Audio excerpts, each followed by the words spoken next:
Welcome everybody. I'm Adrienne Stone and I am the Director of the Centre for Comparative Constitutional Studies at Melbourne Law School. And it's my pleasure to introduce this seminar this evening. I want to begin by acknowledging that Melbourne Law School is on the traditional lands of the Wurundjeri people of the Kulin Nations, and to pay my respects to their elders, past and present. And I also want to extend that acknowledgement to the traditional peoples of all the lands on which the participants in this seminar are tonight. This seminar brings the expertise of public law scholars to bear on an important issue of current affairs in Victoria, the Public Health and Wellbeing Amendment Pandemic Management Bill of 2021, which has already passed through the lower house of the Victorian Parliament and will proceed to the upper house shortly. However, as you will learn from our speakers, it is of significance well beyond Victoria on questions as diverse as public health management, parliamentary scrutiny, rule of law and civil liberties. So I'm delighted to have, under the auspices of the Centre for Comparative Constitutional Studies, brought this distinguished panel together for a discussion of these important issues. I will introduce the three speakers in the order in which they are going to speak. And then I will hand over to them, and there'll be no further introductions as we move from speaker to speaker. Each of them has 10 minutes approximately to speak, and that will leave us plenty of time at the end for questions and answers. If you would like to pose a question for the panelists, you can do so using the Q&A function, which you will see at the bottom of your screen, and I will be sure to put as many of those questions as I can to the panelists. Let me turn now to introduce our speakers for this evening. Our first speaker is Kristen Rundle, who is a professor at Melbourne Law School and was with me the co-director of the Centre for Comparative Constitutional Studies for 4 years from 2017 to 2020. Kristen's research is located at the intersection of legal theory and public law in its effort to trace the conditions necessary for law to operate as a limitation on power. Our second speaker is also a colleague of mine at Melbourne Law School, William Partlett, who is an associate professor and also a very active member of the Centre for Comparative Constitutional Studies. He teaches and writes in the field of public law, and his research takes a historical and comparative approach to these questions. And he brings to it expertise that is across Australia, the United States, as well as the post-Soviet world. And we are also really pleased to welcome as our third speaker on the panel, Maria O'Sullivan, a colleague from the Monash Law School, where she is an associate professor and deputy director of the Kristen Centre for Human Rights. Maria is widely published in international and national publications on public law, human rights and refugee law. Thank you all so much for coming tonight, and over first of all to Kristen Rundle. Thank you, Adrienne, and welcome everyone. We three panellists are here this evening to offer some commentary on a bill that proposes to provide a new suite of powers that will govern Victorians during the continual bill, as Adrienne said, is currently before the Victorian Parliament and will be debated in the upper house early next week. If passed, the proposed provisions will operate instead of the provisions currently operating from the Public Health and Wellbeing Act of 2008. And these are the provisions that we've been governed by over the course of this pandemic. The difference between the two sets of powers is very significant.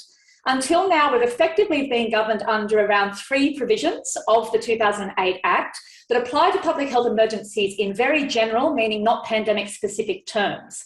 This current regime reposes power in the Minister for Health to make emergency declarations that in turn support the making of public health orders by the Chief Health Officer. The new regime proposed in this bill, as its 116 pages indicates, is far more detailed, purpose-built for pandemics and informed by lessons learned from governing and living in Victoria during this pandemic. So our role as commentators on this bill is to examine and to diagnose how this proposed regime is likely to work, what kinds of conditions, legal, political and factual, will be needed to see its provisions work in the manner that the government proposing it says that it will work. And to that end, we three panellists have shared these three big picture observations at the outset. The first is that the bill gets a lot of things right. It does reflect lessons learned from the COVID-19 experience thus far, putting into place here also that we are yet to see how a government makes its way out of the pandemic. We're only at the beginning of that. But in terms of lessons learned so far, it definitely does incorporate these. So we don't plan to linger too much on what the bill gets right, because with the time available, that's not what needs to be debated between now and early next week. We think the most valuable offering that we can make to you is to talk about the issues that we see of concern. And related to that, our second headline point is that we think there is too much blue sky thinking in this bill. And put it at simplest, remember what a bill is. It's a proposal by a government as to what the law should be.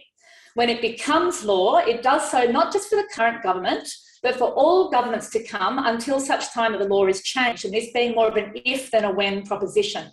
There is a lot of power conferred in this bill, and if passed in its present form, we're concerned that it offers insufficient mechanisms to protect Victorians and Victorian democracy across a wide range of situations and periods of time in which the exercise of its powers could plausibly occur. And so our third and really main message this evening is that this bill needs a lot more Parliament in it.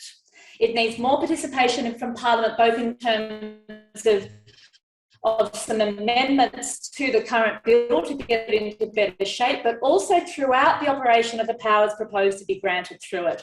So my specific comments are going to be just to introduce the main powers very briefly, but to make some observations on the likely efficacy of the traditional. This audience is a public audience, this webinar is a public event, so I'm going to do my best in my sort of larger scale comments to get us all on some common footing so that Will and Maria's more specific comments can be received against that background. Now, first, what is common between this bill and the existing regime is that what it purports to do is set up a regime that operates through delegated legislation. So like the existing regime, the bill proposes powers in particular political offices, the Premier and the Minister for Health, to make forms of executive legislative instruments, delegated legislation, regulations and so forth. But in this bill, we've got two key forms of delegated legislation. They are the pandemic declaration made by the Premier under Section 165A(b), and then pandemic orders to be made by the Minister under 165AI. And the order there is important. The Premier's declaration must be in place before the Minister's pandemic orders can be made. Now, these pandemic orders are not decisions about individuals. They are forms of generally applicable law that's made by the Minister for Health. They might sometimes apply only to a group of specified persons, for example, people living within a particular postcode or people working at a particular workplace, but when they are made, they apply generally.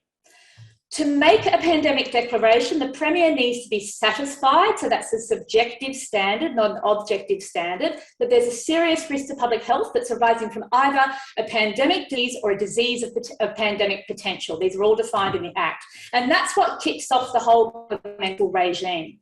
The bill places various conditions on what advice the Premier must have, what form the pandemic declaration must take, and so forth. But the declaration is initially enforced for 4 weeks.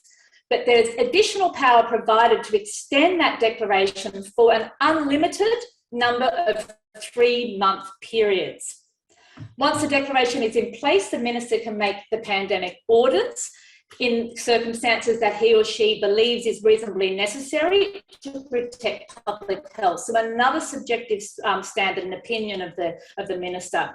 I'm just going to ask for the first slide to come up if I could, because in 165AE subsection 2, there's a non-exhaustive list of the kind of indicative things that pandemic orders can be made about. Now, I haven't included all of them just to keep it all on one slide, but I just wanted to give you an impression of the sorts of things that can be made for pandemic orders. And you can see here how much has been learned from the experience of the current pandemic. We know that there will be detention, there's going to be restrictions of movement, gatherings of public and private nature, certain business activities and other activities. information provided, medical examinations and testing of persons as conditions for entry and so forth into particular regimes and so forth. So that's just an illustration. You can see the mirror of our COVID experience in those kinds of indications. That slide can be taken down in a moment.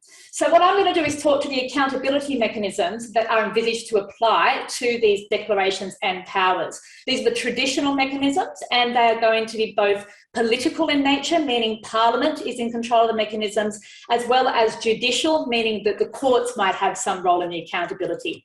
So onto political accountability, or Parliament's role, there are two main ways this is envisaged that are expressly included in the bill. The first are reporting and tabling requirements around the pandemic declarations and orders respectively. And the second is the involvement of the Parliamentary Scrutiny of Acts and Regulations Committee, conveniently abridged to the name SARC, that provides scrutiny or oversight of the relevant pandemic orders.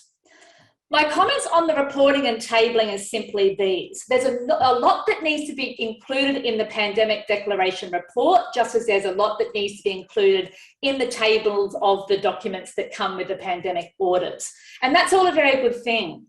But all of this is done after the relevant declarations and orders are made. And particularly with that initiating pandemic declaration, we have to ask, well, what is the purpose of the report that is given to Parliament after the declaration is made?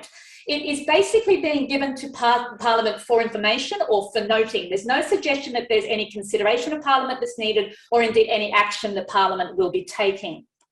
And so when we ask if this is enough in terms of parliamentary participation, we have to remind ourselves that these are no ordinary kind of delegated legislation. This is not some specific sector of activity remote from our daily experiences that needs the convenience and the expertise of executive-made lawmaking and executive-made lawmaking alone. These declarations and the orders they support are potentially about how people in this state live on a day-to-day basis in a pandemic for potentially very long periods of time. So in thinking through the political accountability and adequacy of the mechanisms in this bill, we have to bear in mind that as things change over the course of the pandemic, so too should the role of Parliament change. Because even if we might accept at the initiating stage that at the beginning of a pandemic, the government should take the reins of the lawmaking function to bring everything under its control at the outset, we have to ask, why should Parliament continue to play a merely be kept informed role when the emergency has morphed into an ongoing way of living? So if this bill is to reflect the lessons of this pandemic as it purports to do, we think it needs to envisage a much greater ongoing role for Parliament than the kind of for-your information exercise to which the proposed reporting and tabling initiatives reflect. The second political accountability mechanism, and Will might say a little bit more about this as well, is how the bill grafts itself onto an altered version of the process for scrutinising delegated legislation that is given under the Victorian Subordinate Act, and the engine of which is SARC, the Scrutiny Committee. In the ordinary course of SARC's activities, they examine delegated legislation, instruments like this, for their compliance with the Enabling Act and for other technical and human rights compliance issues. They are empowered, or it is empowered, to propose that the operation of particular instruments be suspended pending processes for their disallowance. And a disallowance process basically is something that leads to the invalidity of the relevant order. It removes its legal operation. And for SARC, in the ordinary course of things, this can take place, it's pursued in either House of Parliament. So it can be initiated in either of those houses and addressed in either of those houses. Now, our bill, on its face, we might applaud the fact that it has actually embraced the mechanism of disallowance, because we have a very bad problem in Australia, across governments at all stripes in Australia at the moment, of trying to find ways to exempt delegated legislation, which is a prolific form of lawmaking in our societies, to exempt them from parliamentary oversight altogether. So on its face, the bill should be applauded for embracing the fact that we are concerned about political accountability in pandemics. But, and this is where the difference is between how the bill proposes to do things and how things would have been done in ordinary SARC processes, is that the disallowance resolution must be passed by both houses of Parliament. And Before that sounds too technical, the key message is this. It's very hard to envisage the practical conditions in which disallowance could possibly occur. Why? Because why would a government, which possesses a majority in the lower house, pass a resolution to disallow its own powers? The worry, therefore, is that what looks like an important political accountability mechanism is likely to be functionally ineffective, essentially theoretical in practice. And this means, in turn, that there would be effectively no parliamentary oversight of the pandemic powers in those conditions. And I could urge those attending to take a read of the Centre for Public Integrity's policy paper just published this afternoon, which has an excellent summary of the problems with this aspect of the bill, including the timeframes and how inapt they are for emergency conditions. So I just want to add a very general observation about the underlying message in terms of distrusting Parliament or viewing Parliament as an obstruction to the government's work that's being conveyed in these functionally weak political accountability mechanisms. There's nothing unique in this bill in relation to that attitude. It's another problem across Australian governments, but the observation is this. Parliament is a responsible actor in the constitutional system and should be presumed to be such in a pandemic as much as in any other time. Governments need to hold this attitude towards parliaments, and the bills they propose to parliaments for enactment need to reflect that attitude. But this is not just a one-way obligation. Parliaments also need to behave like responsible actors in the constitutional system in times of emergency as much as any other. So this bill presents an opportunity to start reintroducing standards of parliamentary practice and to be a model for that, not just for Victoria, but elsewhere. So some very brief comments then on what the courts could be doing in all of this. And again, others have certainly done a better job than I can do in my remaining time. I highly recommend the legal analysis of the open letter that was published in the Age newspaper last week of 14 leading Victorian counsel. They give an excellent and detailed analysis of the kinds of issues that would play out should these pandemic powers be challenged before a court. So again, only some big picture comments from me. And they are these. When the making of delegated legislation is the principal governance tool envisaged by a statutory regime, like we have here, the accepted constitutional practice is that the principal accountability mechanism should be political, parliamentary, rather than judicial. And we call this political constitutionalism. The message is not that courts can't be involved at all in ensuring that everything occurs lawfully, but rather that these government regimes, in these regimes, Parliament has sent a message that it wants Parliament to be the go-to accountability place. So this message is not just part of our constitutional practice. In this bill, it is made explicitly clear. It sends signals to the courts of different kinds, and administrative lawyers know how to look for these kinds of things. And there's certainly the counsel in the Age column says things to this effect. One of the indications is, of course, who are these powers vested in? They're vested in the Premier and the Minister for Health. Those are very high-ranking political officers, and judges conducting judicial review always take political office seriously when it comes to the repository of statutory powers and see it as a constraint on their own intervention. But in this bill, we have still more explicit indicators than that. And if I could just have my second slide up now. There are multiple clauses in the relevant powers and in the procedural processes around them that administrative lawyers call no invalidity clauses. And I've just given a couple of examples here. So when the pandemic declaration is to be made by the Premier, you get to the end of that section and it says the validity of the declaration is not affected by, and explains a series of factual conditions and satisfaction on behalf of the Premier. That if, for example, those states of satisfaction are not well founded, this non-validity message is telling a court, we really don't want the courts involved in this. We don't want you to be measuring up the factual circumstances when it comes to the pandemic declaration, the initiating point. The second one that I've got here on reporting to Parliament is the same thing, and I've listed some of the other provisions that have similar types of clauses in them. This is a failure to comply does not affect the validity provision. And that's when there's procedural requirements like reporting to the Parliament and particular things having to be attached or processes and timeframes being followed. These sorts of provisions tell you that, again, Those aren't meant to lead to the court invalidating anything that's going on. So, and we can take that down now, thank you.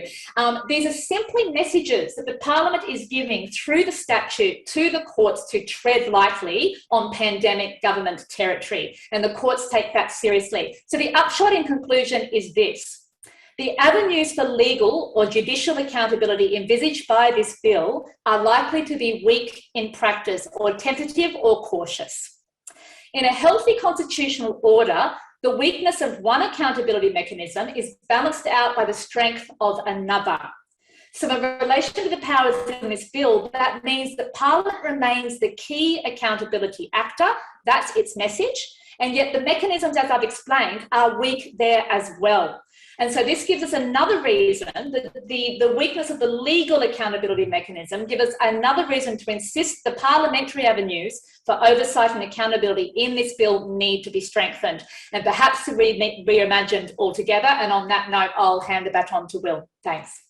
Thanks, Kristen, and thanks for attending, everyone. So I'm going to build on these comments, in particular to build on the ideas that Kristen's been mentioning about we should be thinking about this piece of legislation, first of all, as very, very significant. This piece of legislation is, I think, what many call a constitutional statute for Victoria. It is one that establishes institutions, powers, and responsibilities. It essentially creates, as Kristen described, a special regime when a pandemic declaration is in effect that affects the structures in the way in which we're governed, and particular affects the role that Parliament plays in overseeing, not just Parliament, but also the courts, in overseeing the executive.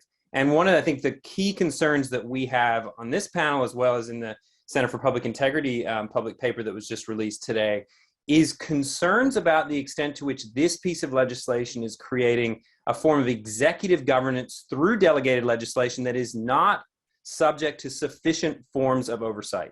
And as we know that as the bill can actually creates the possibility of renewing pandemic declarations for 3-month periods to an indefinite amount of time, I think it is very important that we begin to think through how that might be the case, how we might actually improve the oversight on in this particular bill.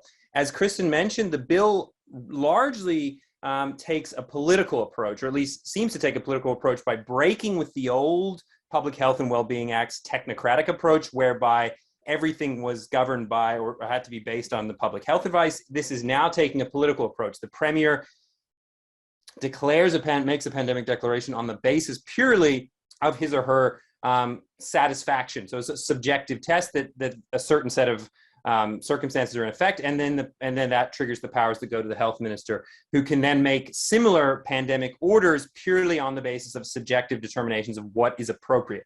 So largely, these are going to be hard to review from a legal point of view. So we need political oversight, and in particular, we need parliamentary oversight. There is one thing that you might have heard that the government has been, and that the bill creates, which is a form of oversight, which is this independent pandemic committee. And I'll get the first slide, I'll get my slide up for this one. And I want to talk about a little bit about why we think this one is actually problematic, and actually in some ways is not, I don't think, going to be a particularly good form of, or at least sufficient form of political oversight. It might be a sufficient form of technocratic oversight, but it needs to be bolstered by real parliamentary oversight. The first is that we can see here under 156C to A that it's purely the appointment of the minister. So this committee, even though it's called an independent pandemic management advisory committee, is purely appointed by the minister, who also specifies the period of appointment as well as the terms and conditions of that appointment. We see here that before appointment, the minister must consult the chief health officer in relation to the appointment, but that's it. That's all it says. It doesn't have to say that there has to be any form of reporting of what the chief health officer has advised and so forth.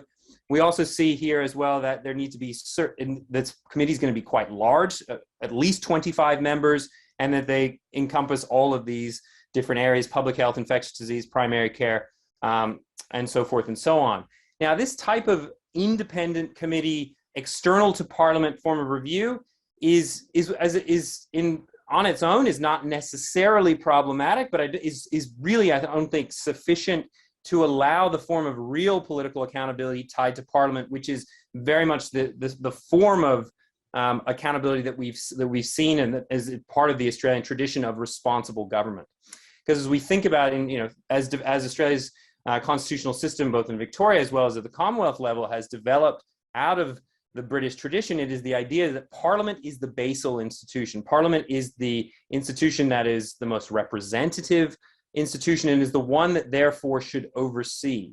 So we should be suspicious of bills that create independent committees that are external to Parliament, that are purely appointed, and to have those replace real forms of parliamentary scrutiny. You can take down this slide now. Thanks. So the proposal that we're making, that I think is appropriate, and it also is also laid out in this Center for Public Integrity paper, is to introduce, is that the bill should introduce, and that amendments hopefully will be introduced next week, to introduce a cross-party parliamentary oversight committee. Now, this draws on best emerging practice that we've seen over the last 20 months. At the Commonwealth level, we have the Senate Select Committee on COVID-19, which is a cross-party committee that oversees the Morrison government's exercise of power during the pandemic. In New Zealand, we've seen the rise of what's called the epidemic response, the creation of the Epidemic Response Committee, which is also a cross-parliamentary or cross-party committee that oversees the Ardern government's exercise of management powers during the pandemic. And we've also seen in New South Wales, the Public Accountability and Economic Committee has created special terms of reference for a committee that will oversee, and again, a cross-party, and I'll mention in a second what I mean by cross-party, but a party that includes different members of the opposition, members of the government, as well as crossbenchers that carry out specialized oversight.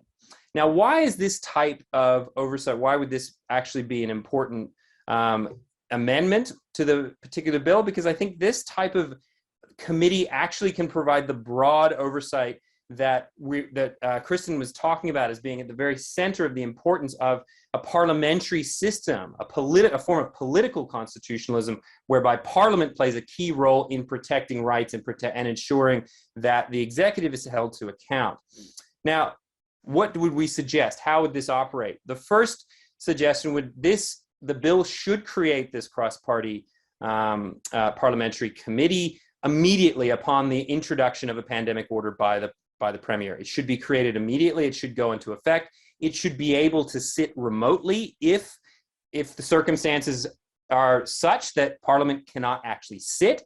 So it needs to be something that is a kind of standing online committee. We see that in both the practice of the New South Wales as well as the New Zealand and at the Commonwealth level, where you can actually live stream and watch these on YouTube, and then if you miss it, you can come back and watch it later. So that this is something that is open and available to the public, so that they can watch and understand what's going on. And what type of powers would this have? Well, this cross-party parliamentary committee would have powers of actually calling witnesses, would be able to investigate exercises of powers.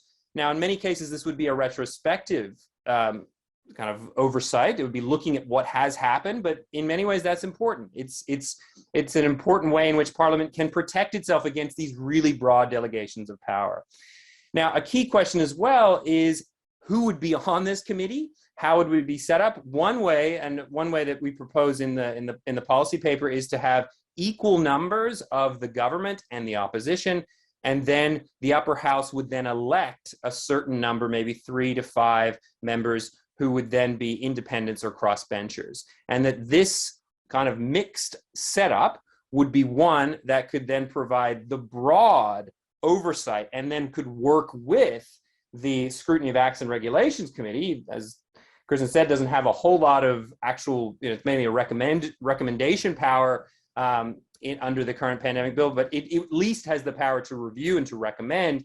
But this committee, that Scrutiny of Acts Regulation Committee, is really looking at the kind of granular detail, the details of the specific pandemic orders, and this cross-party parliamentary committee could look at the broad big picture. right? And in many cases, that's how we've seen it work at the Commonwealth level, that the Senate Select Committee on COVID-19 is taking a big picture approach and working much more, and then this Committee on Delegated Legislation is working specifically. Now, and working together, we can begin to see this is a really important emerging practice of Parliament being able to figure out how it can get itself involved in times of pandemics. Because of course, this is something that we as public law scholars should be thinking about and is at the very forefront of, I think, of some of the challenges we face is as we look at pandemics that can last for years at a time, how to ensure that that Parliament can keep a role. And Parliament obviously is not going to be in a position of being able to move as quickly as the executive. We need the executive to make these decisions, but at the same time, we need some form of oversight for Parliament to hold on to this oversight. And it's our view, and I recommend you take a look at the paper, we put it in the chat, to see exactly how this might work. But this is, I think, would be a very useful way of the pandemic bill, therefore adopting a real form of parliamentary scrutiny, and therefore creating a model, right, as other states consider. Other states, Victoria is the first in creating a fit for purpose pandemic bill, but other states, I'm sure, are looking at this and will be looking at this over the course of the coming years. And it would be a way for Victoria to really be on the cutting edge of thinking about how Victorian Parliament can step up its game in ensuring that these powers and this essentially special constitutional regime that is set up by this bill is able to be scrutinized in a way that is more appropriate. And the last thing I'm going to say before I turn over to Maria is to say that because a lot of the fast-moving nature of this bill, there's something as well that we suggest in the CPI paper, which is to suggest at a certain point, maybe in 12 to 18 months, that there's an actual independent review of how things are going with the particular bill, if certain parts need to be amended and so forth. Because as we can tell from this discussion we're having, and very much look forward to the Q&A, this is we're only 20 months into this pandemic. This bill is capturing, in many cases, a lot of good provisions to ensure transparency, particularly making the public health advice available, protecting privacy with QR codes and so forth. But we're still learning about how we keep Parliament in the game. And of course, that is a central democratic commitment that we have, and one that I think needs to be either hopefully introduced next week, or if not next week, very soon into our special pandemic regime. I'll hand over to Maria on that note. Thanks. Thank you so much, Will. And thanks to Kristen and Will for giving that fantastic framework. So I'm going to take more of a deep dive, I guess, into some of the human rights perspectives. And I'm going to look at four things. I'm going to look at the issue of protest, which is obviously controversial, the detentions on the provisions on detention, the provisions on protected attribute, and the aggravated offence. And a lot of these things have been the subject of news coverage. And one of my things, I guess, one of my messages is that not only do we need to make this fit for purpose for the next 20 years, not only do we have to look at the technicalities of this, but also the workability and acceptability. And I think there's a lot of backlash against certain aspects of this, such as the aggravated offence. I think there's a bit of misinformation, but there is some legitimate concern. So before I get to my slides on some of those more technical issues, I wanted to speak to the issue of safe protest, because that has been a concern of mine, particularly last year, when there was actually the capacity for people to socially distance with masks and be in a public space, yet there were protesters who were fined.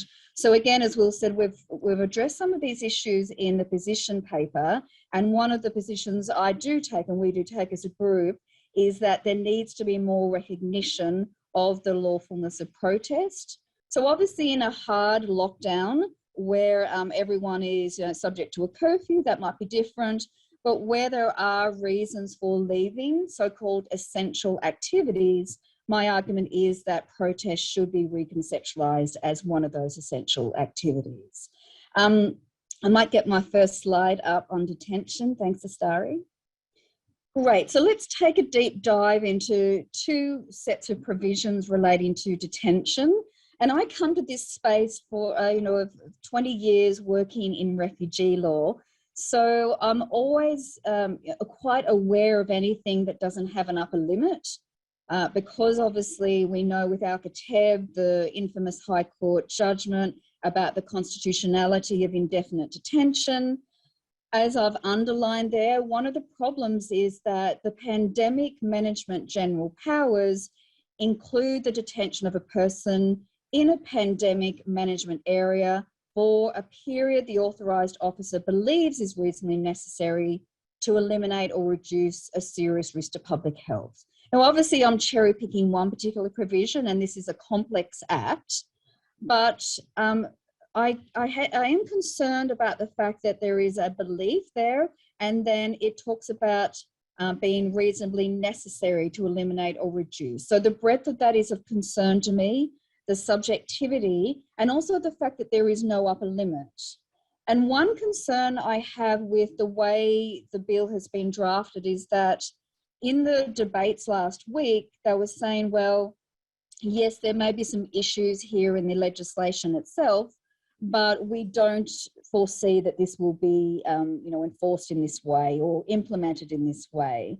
And my concern is that in 10 years' time, when this is used, it's a very fundamental concept of statutory interpretation that the text of the words is the primary source of parliamentary intention. And extrinsic materials may be influential, but they don't override the text. And I'm going to flag that also with the aggravated offences. So in terms of specific amendments, I would like to see an upper limit of, say, 6 to 12 months to make sure that indefinite detention is not possible. Next slide, please. The second part of the detention regime, and I know this is quite wordy, but I've just bolded the relevant issues. So we've got what's called a detention review officer. It's a little bit vague as to what these people, how they'll be appointed, but it's a sort of internal review mechanism. So as you can see, we've got the ability of someone to make an application to the secretary for this detention review officer to look at the reasons for detention. We've got an inclusion of the conditions of detention, so that is good. It's a little bit unusual then in 165BJ to have a reference to the application to the Chief Health Officer.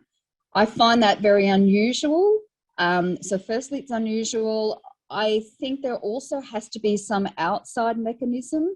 As we know, executive detention is controversial because normally in a criminal offence, you would have a magistrate that would oversee via bail proceedings, etc. So I think when you've got executive detention, it's always problematic to have internal merits review only. And in terms of amendment, I would like to see some external mechanism, whether that be given to the Ombudsman. I think that would be a great idea. It might be good to have a magistrate, but in essence, there needs to be an outside mechanism for this. Next slide, please. Thank you. Now, the other thing that's been the subject of heated debate in the media is protected attributes. So what can happen is that when there is a differentiation on the basis of vaccination status, there can be, firstly, a claim by people that there is direct discrimination. Now, that has not been recognised, at least by Victorian courts, in my understanding. That is, vaccination status is not a protected attribute. There may, however, be some cases of indirect discrimination. So, for example, if currently we don't have vaccinations widely available for those 16 years and under, that may change. But talking about this now to illustrate, if there is an order which does differentiate based on vaccination status, there could be a claim of indirect discrimination based on age, as an example. Now, because of the operation of this particular section, that could not be brought under the Equal Opportunity Act. So as we've argued in the policy paper, it is actually not necessary to do this for a start. And also, I think it actually provides a backlash.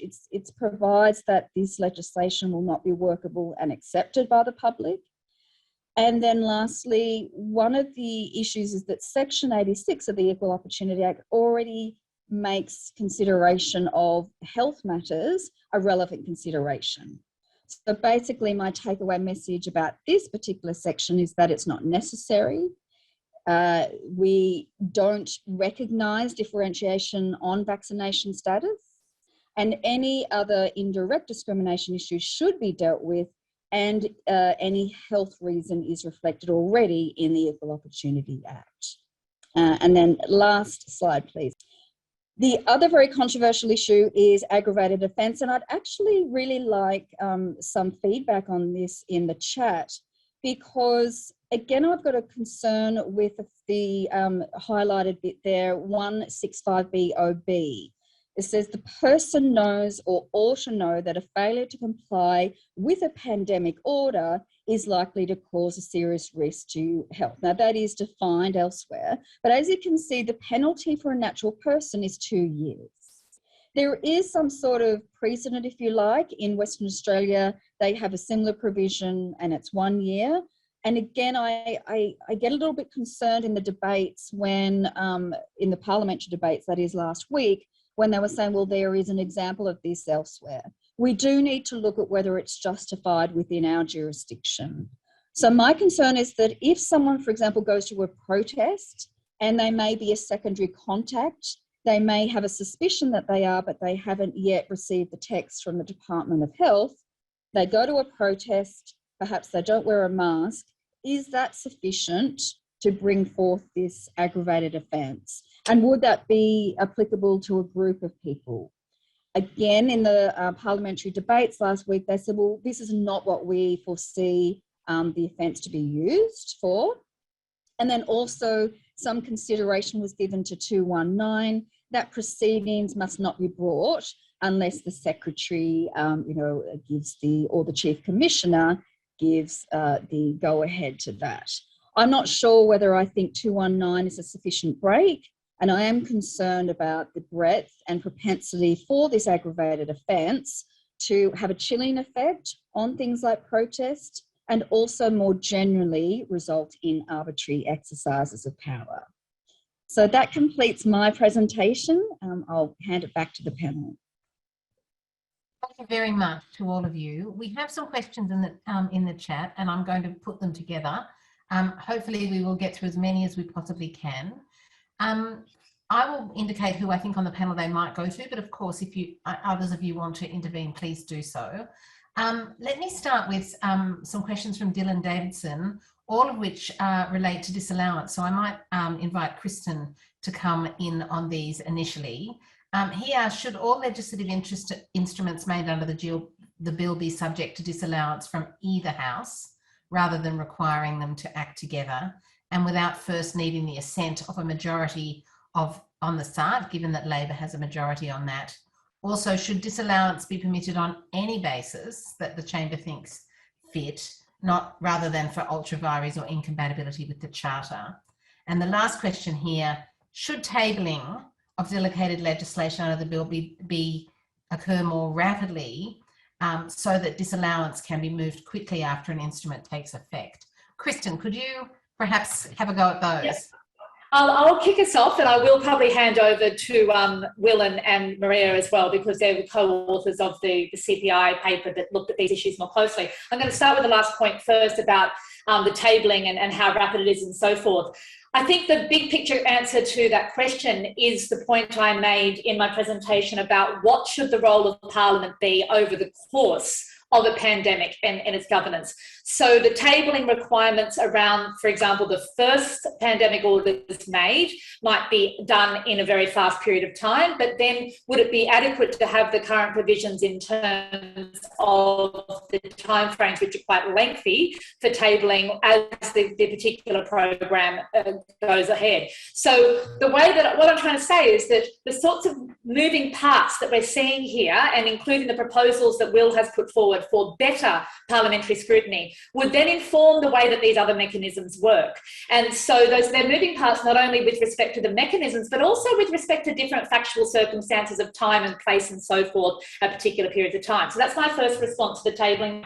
On the disallowance point, I believe that the CPI's view on this as well is to at least let the committee, SARC, do the kind of job that it would normally do, and or to do a job that is appropriate to pandemic governance as an ongoing operation. So to have innovations for SARC, including that it be able to commence its processes on criteria beyond the technical criteria that it normally uses. And I think this goes to something that Will made very clear in his opening comments about how this is our second experiment in dealing with emergency powers of a public health nature, an experiment conducted in light of experience, but an incomplete experience, and one in which we still have a lot to learn. And that includes how we play the roles or form the roles of those key parliamentary actors. Involving a committee for scrutiny and disallowance reasons is not just about involving them in their ordinary course of activity, it's also about potentially seeing them play, as well as being imaginative about what that might be. So Will, I think you might want to add something to that.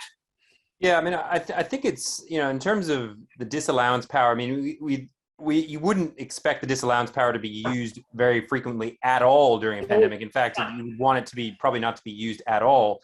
But what I do think is an important innovation and emerging practice is the idea that SARC has some power to, SARC is doing the Scrutiny and Acts and Regulation Committee is doing the real kind of nitty gritty legal work, right? They're drilling down on the legal, because they're looking at the legality, right? The extent to which a pandemic order is outside the scope of the pandemic powers themselves, which is possible. So there's a rule of law issue there, or if it is incompatible with a right under the charter. So, right, so these are really, and if they do find that that's something problematic, that's important for them to at least be able to make that public.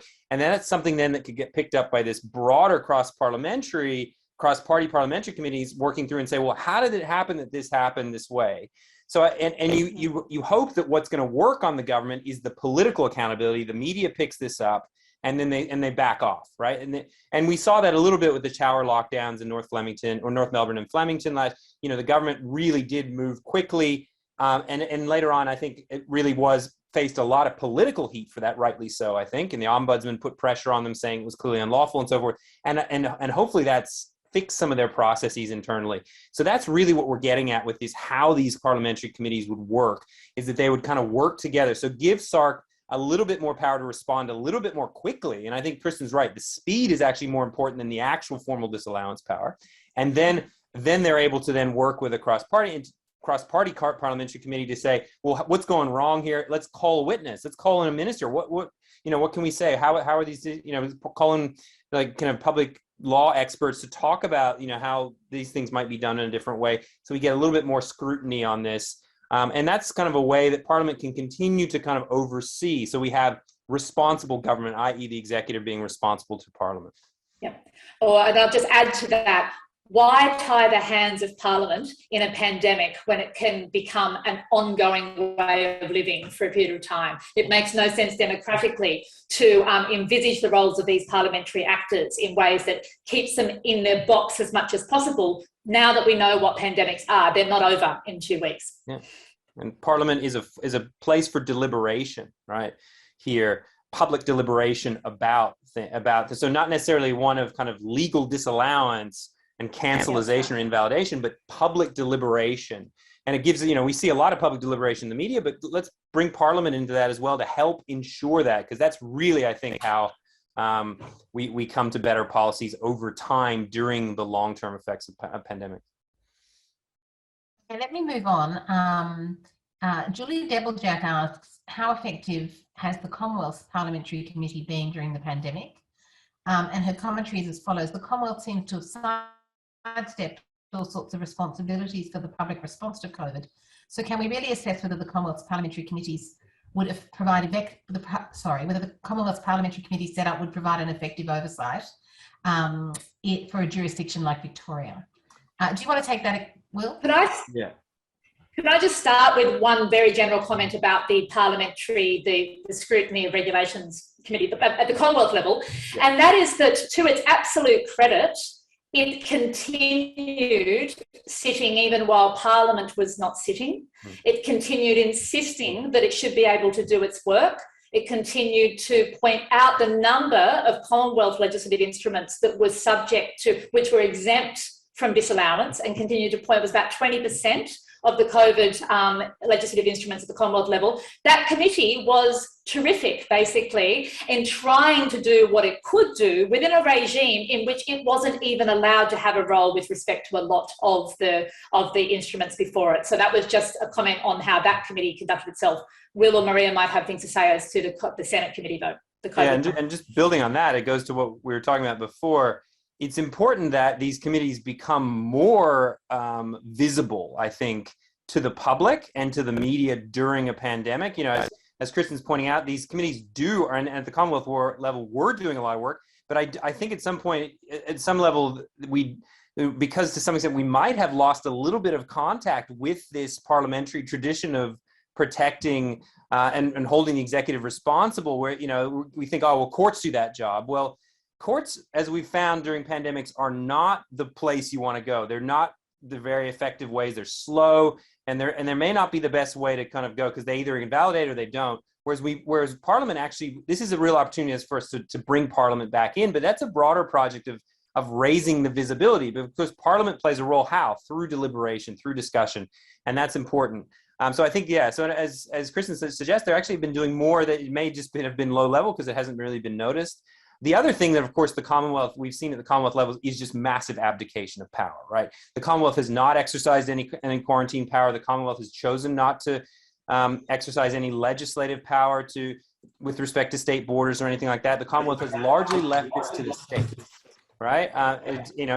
Following, the states we generally think are responsible for public health, and so as a result, that has been the result. So we haven't seen it as much of it's not as good of a case study. Now, the case study we should be looking a little bit more as New Zealand, where the Epidemic Response Committee, which was one of these cross-parliamentary committees, was actually quite effective, and there's now quite a strong debate about it's no longer in effect, bringing it back, in fact, to kind of monitor what's happening now. So I think there is emerging practice, but again, it's still early, and that goes to the point that is also in the Center for Public Integrity paper, which we suggest is that, in 18 months' time, let's revisit some of this, because I think we'll know more by then. But I do think this emerging practice is one worth highlighting, worth talking about, and worth thinking about, because we really do need to get Parliament back into this game in this kind of context. I'd like to invite Maria O'Sullivan to comment. Yeah, my only concern, they're great comments, is about the urgency. So last year in July, we had the tower lockdowns, and that was done, I think, within 6 hours or something. So my only concern would be changing the culture or changing the setup so Parliament or parliamentary committees can respond very quickly in a changing and urgent way. And then the only thing I would say, picking up on Will's point about public confidence, which I think is incredibly important in this context, and we can see, some of the controversial debates that have occurred, particularly last year, and then the protests that have been taking place about this actual bill.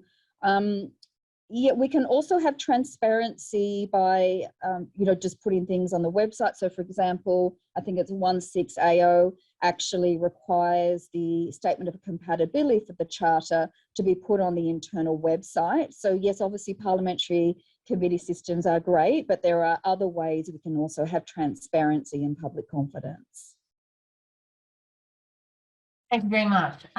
Let me move on to a question from Jeff Redding. This legislation, he says, is focused on pandemics, but how much of the legislation is generalisable? There have been different kinds of pandemics over the last 30 years, with different kinds of diseases and different rights have been at stake. And thinking specifically of the HIV pandemic, how does this legislation anticipate, say, a sexually transmitted pandemic, and how is this legislation specifically problematic from sexual association or sexuality rights? Who would like to take that? Maria, would you want to come in? Yeah, I'll start with that. And that was my concern when I looked at the aggravated offence provision that I finished up with my presentation, that is the very thing that could be encapsulated. And I know from the 1980s and early 90s that those criminal sorts of provisions were utilised in relation to the HIV pandemic.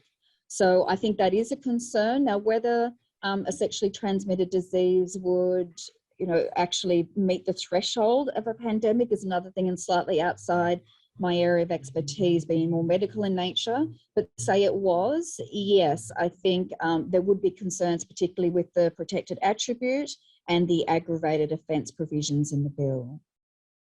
I will just add something there, Adrienne. Jeff, it's an excellent question, and it also goes to the conceptual questions at the heart of the Act as to when will the pandemic piece proposed Part 8A provisions around pandemics apply, and when will the usual provisions around other kinds of public health emergencies apply, because this is an addition to the existing Act.